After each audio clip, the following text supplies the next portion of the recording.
केंद्रीय कर्मचारियों को मिलने वाली है दोहरी खुशी। डीए के साथ फिटमेंट फैक्टर में होगी बढ़ोतरी।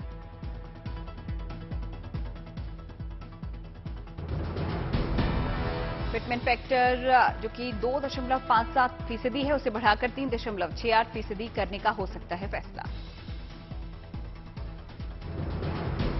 फिटमेंट फैक्टर केंद्र सरकार के सभी कर्मचारियों के लिए बेसिक वेतन तय करता है, यानी कि इसमें बढ़ोतरी से सैलरी में होगा इजाफा। सरकार ने इस साल मार्च में कर्मचारियों का 3% डीए बढ़ाया था और अब डीए में 5% की बढ़ोतरी संभव।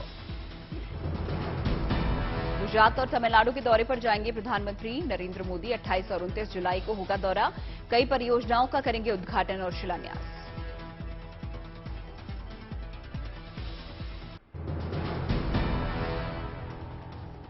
नेशनल हेराल्ड केस में प्रवर्तन निदेशालय आज फिर सोनिया गांधी से करेगा पूछताछ। तीसरी बार सोनिया से पूछताछ करेगी ईडी की टीम। नेशनल हेराल्ड केस में ईडी की टीम सोनिया गांधी से अब तक 8 घंटे कर चुकी है पूछताछ। सोनिया से पहली बार 2 घंटे और कल 6 घंटे हुई थी पूछताछ।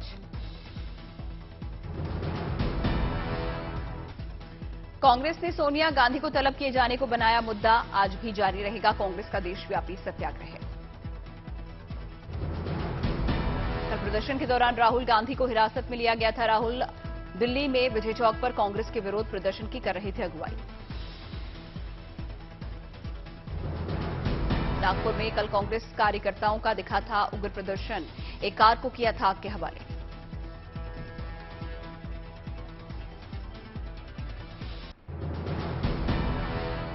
पीएमएलए कानून यानी कि prevention of money laundering act और ईडी की शक्तियों पर आज सुप्रीम कोर्ट का फैसला। तमाम याचिकाकर्ताओं ने इसे सुप्रीम कोर्ट में दी है चुनौती।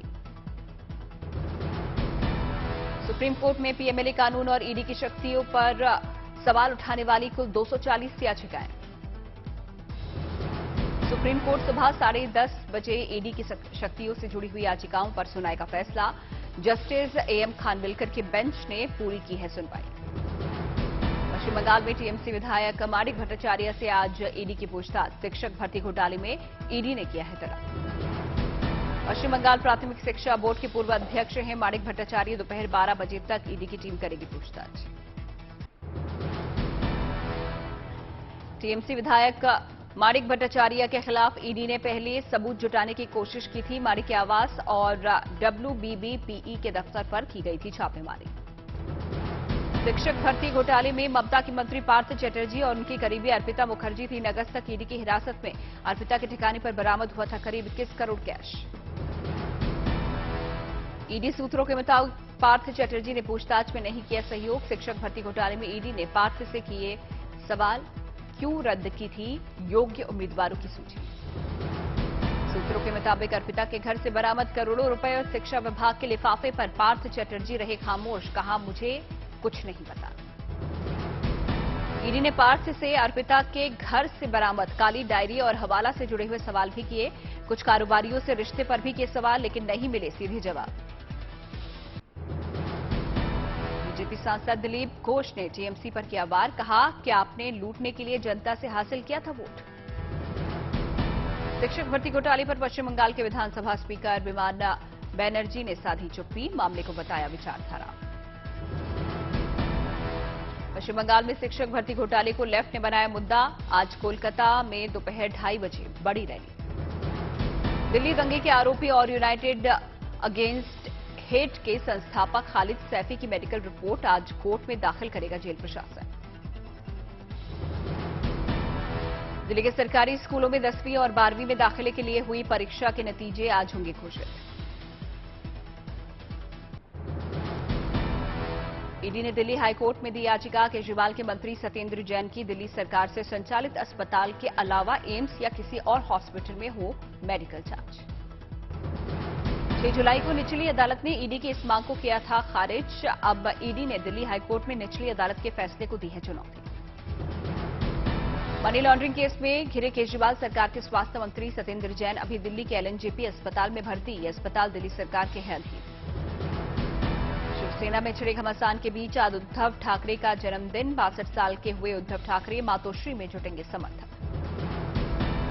उद्धव का सीएम की कुर्सी जाने के बाद ही पहला जन्मदिन, समर्थकों से तोहफे में मांगी वफादारी। कहा, कल मातोश्री आए तो फूल नहीं, पार्टी के प्रति वफादारी का शपथ पत्र लाए। ताशकंद में विदेश मंत्री एस जयशंकर और चीनी विदेश मंत्री वांग यी की होगी मुलाकात। एलएसी पर हो सकती है चर्चा। आज cabinet committee on economic affairs की हो सकती है बैठक, मुद्दों पर हो सकती है चर्चा। शिवसेना नेता संजय राउत को ईडी का समन, मनी लॉन्ड्रिंग केस में पूछताछ के लिए आज बुलाया। इसरो जासूसी मामले में केरल हाईकोर्ट के आदेश के खिलाफ आज सुनवाई करेगा सुप्रीम कोर्ट। उमर खालिद और शर्जिल इमाम की जमानत याचिका पर आज दिल्ली हाईकोर्ट में होगी सुनवाई।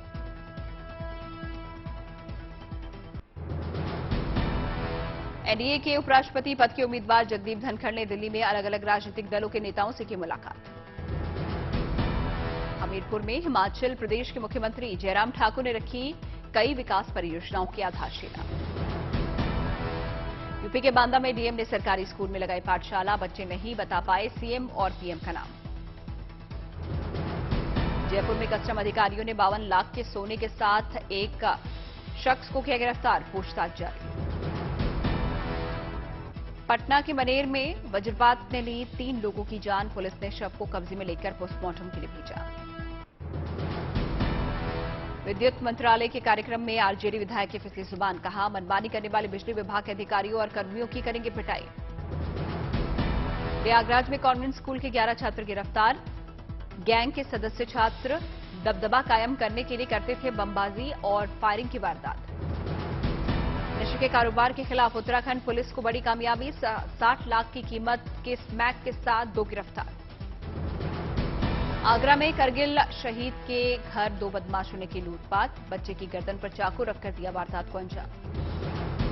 मध्य प्रदेश के राजगढ़ में जहरीले कुएं का पानी पीने से 2 लोगों की मौत, 18 से ज्यादा लोग बीमार। गुजरात सरकार ने बनाई 3 सदस्यीय जांच कमेटी, केमिकल पीने से मौत मामले की करेगी जांच, 3 दिनों में सौंपेगी रिपोर्ट। नशा मुक्ति के लिए पंजाब सरकार की ओर से जेल में बंद कैदियों का करवाया गया डोप टेस्ट, संगरूर जिला जेल में 340 कैदी पाए गए पॉजिटिव। हाथरस की बेटी ने स्टेट लेवल आर्म रेसलिंग में जीता गोल्ड, घर आने पर ढोल नगाड़ों से लोगों ने किया स्वागत। हरियाणा के कुल्लू में दिखा दशरथ मांझी 2.0, 50 साल की मेहनत के बाद अरावली की पहाड़ी पर बनाया शानदार तालाब। काशी विश्वनाथ मंदिर के गर्भगृह की सुरक्षा में बड़ी चूक आई सामने, वीडियो कॉलिंग करते हुए एक शख्स का वीडियो वायरल होने से मचा हड़कंप। जम्मू कश्मीर क्रिकेट एसोसिएशन से जुड़े घोटाले में ईडी ने फाइल की चार्जशीट में जम्मू कश्मीर के पूर्व सीएम फारूक अब्दुल्ला का भी नाम। ईडी ने फारूक अब्दुल्ला को जारी किया नोटिस, 27 अगस्त को पीएमएलए कोर्ट में पेश होने का निर्देश। तरनतारन में डिप्टी कमिश्नर के घर हुई चोरी, कहा जब आईएएस का घर सुरक्षित नहीं तो जनता का क्या होगा हाल। फरीदाबाद में विधायक की फर्जी मोहर से बना रहा था नाइजीरियन का आधार कार्ड, पुलिस ने किया गिरफ्तार। पिथौरागढ़ में हुए भारी भूस्खलन की चपेट में आई सेना की जिप्सी, एक मजदूर की मौत, सेना के 2 जवान घायल। मिजोरम में महसूस किए गए भूकंप के झटके, रिक्टर स्केल पर तीव्रता रही 4.4। नागालैंड में एनडीपीपी के साथ मिलकर 2023 विधानसभा चुनाव लड़ेगी बीजेपी, 40 सीटों पर एनडीपीपी और 20 सीटों पर बीजेपी लड़ेगी चुनाव। ग्वालियर में चौंकाने वाला मामला आया सामने, एक महिला का 34 अरब 19 करोड़ 53 लाख 25 हजार रुपए का आया बिजली का बिल, घर के लोगों को करना पड़ा अस्पताल में भर्ती।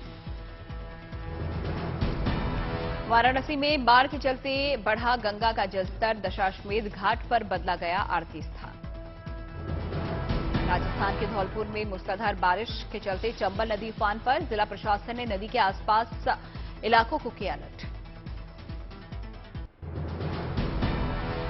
भारी बारिश के बाद राजस्थान के जोधपुर में बदतर हुए हालात, 2 घंटे की मूसलाधार बारिश से जोधपुर में सड़कों पर समंदर जैसा मंजर। जोधपुर में बाजार के बीचों बीच सड़क तिनके की तरह उल्टी दिशा में बह चली एक कार, वीडियो हो रहा है वायरल।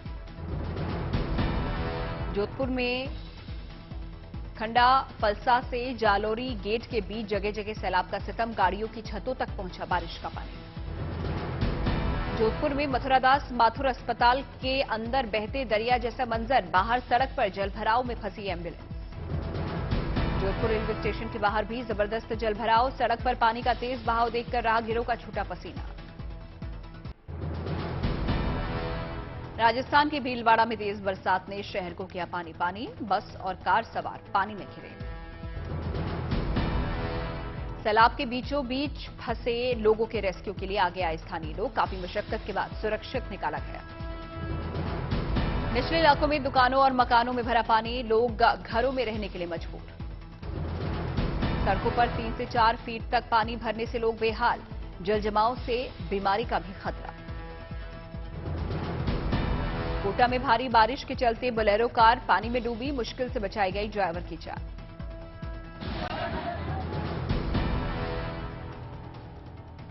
महाराष्ट्र के अमरावती में बाढ़ के बीच नाव पर बैठकर स्कूल जाने को मजबूर दिखे छात्र। अमरावती की तिवसा तहसील के नमस्कारी गांव में हर साल दिखता है सैलाब का सितम। वाराणसी में गंगा का जलस्तर बढ़ने से मुश्किल, पक्के घाटों का आपस में टूटा संपर्क।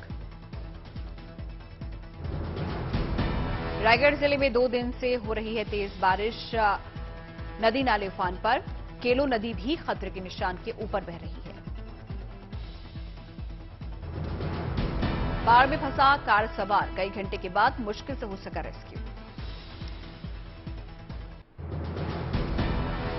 रायगढ़ में चक्रधर नगर इलाके को जोड़ने वाली मरीन ड्राइव पूरी तरह से पानी में डूबी।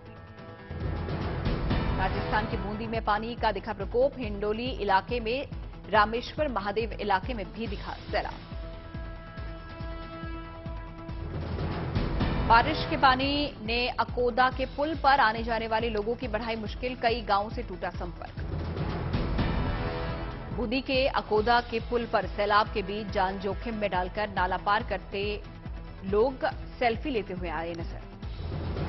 जानवर भी आसमानी आफत से परेशान, सैलाब को पार करने में बह गए जानवर। अमरनाथ गुफा के पास एक बार फिर भारी बारिश के चलते खौफ, पिछली बार तबाही में जा चुकी है कई लोगों की जान। अमरनाथ गुफा के पास बारिश के बाद अलर्ट दिखा प्रशासन, 4000 श्रद्धालुओं को सुरक्षित ठिकानों पर पहुंचाया गया। आईटीबीपी और सेना के जवानों ने श्रद्धालुओं के टेंट को करवाए खाली, सैलाब के बाद मौसम को देखते हुए आगे लेंगे फैसला। एमपी के श्योपुर में बारिश के बाद उफान पर नदियां, विजयपुर में सैलाब के बाद कई रास्ते किए गए बंद। श्योपुर में प्रशासन की रोक के बावजूद नदी नाले पार कर जान जोखिम में डाल रहे हैं लोग। एमपी के खरगोन में लगातार बारिश के बाद जिला अस्पताल हुआ पानी पानी, जगह जगह टपक रहा है पानी। बारिश के बाद अस्पताल में भरा पानी, मरीजों और मेडिकल स्टाफ को अब हो रही है मुश्किल। डायलिसिस रूम और ऑपरेशन थिएटर में बारिश के बाद उखड़ा प्लास्टर, बारिश की वजह से मरीजों को किया जा रहा है शिफ्ट। राजस्थान के बारा में बारिश के बाद पुल और पुलिया के ऊपर तक आया बाढ़ का पानी। बारा के भीलखेरा गांव में परवन नदी पर राम सेतु पर 3 फीट पानी आने के बाद बंद की गई आवाजाही। यूक्रेन के खिलाफ रूसी हमले का आज 153वां दिन, पूरे यूक्रेन पर एक साथ हमला करती दिख रही है रूसी फौज। दक्षिणी यूक्रेन पर अपने कब्जे को रूसी सेना आसानी से खोना नहीं चाहती, यूक्रेनी सेना भी अपने मोर्चे से पीछे हटने को नहीं है तैयार। डोनेट्स्क में रूसी फौज अपनी पकड़ मजबूत करने के लिए सिवरस्क और सोलेदार पर हमला करने की बना रही है योजना, यूक्रेन का दावा। यूक्रेन के सशस्त्र बल का दावा, बीते 2 हफ्तों में दक्षिणी यूक्रेन में रूसी फौज को उठाना पड़ा है काफी नुकसान। रूस नहीं चाहता कि किसी भी तरह उसकी पकड़ हो कमजोर, इसीलिए बना रहा है नई रणनीति।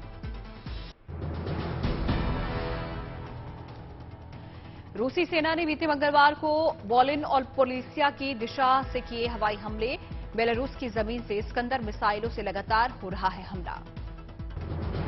यूक्रेन प्रोसिक्यूटर जनरल कार्यालय ने जारी किया रूसी हमले से प्रभावित हुए बच्चों का आंकड़ा। 24 फरवरी से 26 जुलाई तक रूसी हमले में 358 बच्चों की हुई मौत। खार्किव इलाके में रूसी फौज पर हावी होते दिखे यूक्रेनी हमलावर, रूसी सैन्य ठिकाने पर जमकर दागी मिसाइलें। रूसी सिपाहियों ने क्रामाटोर्स्क सिटी सेंटर पर जमकर के हवाई हमले, रूसी हमले से 2 लोगों की हुई मौत। रूसी हमले से तबाह हुए मारियोपोल में तेजी से चल रहा है मलबे की सफाई का काम। रूसी हमले में 95% इमारतें पूरी तरह से बर्बाद।